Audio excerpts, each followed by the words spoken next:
Happy Valentine's Day, everyone. This is Amanda Pagan, and I'm excited to welcome you to an 8-week intensive marriage retreat, the 8 Steps to Falling Back in Love with Your Spouse. So I'm excited about many of you that will be joining me on March 8th at 7 o'clock. And I know a lot of you men out there are still scrambling to figure out what to get that special lady in your life.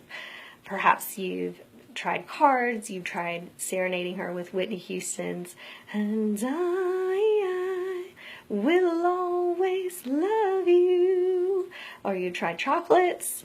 Lots of different options, and you want to try something different that's going to capture her heart again.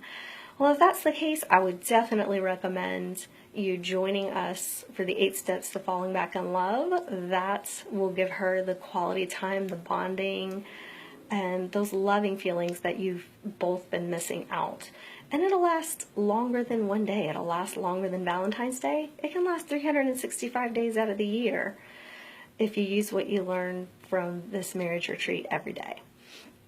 And today I'd like to talk to you about step 4 in the series, which is small acts of kindness. Usually small acts of kindness are pretty frequent prior to getting married because they're still getting to know each other, still trying to capture the other person's heart. Kind of like we're using the bait on the hook when we're going fishing, trying to catch someone's attention. And then when we get married, we figure, well, my wife already knows how much I love her. I don't have to show her. She already knows. And then also some of those things that we used to do spontaneously, they become routine and they're unappreciated. Just like if you make a cup of coffee for your husband on a daily basis and that's something that you think is special and takes effort, over time it becomes routine and it's not as appreciated because it's done every day. And they've actually done studies that, if you, for instance, if you leave a love note for your spouse 3 times a week versus once a week, there's no difference in how special it is. So really varying what types of things you do for your partner, as well as, doing those small acts of kindness, less frequently, is actually key to capturing your partner's heart all over again.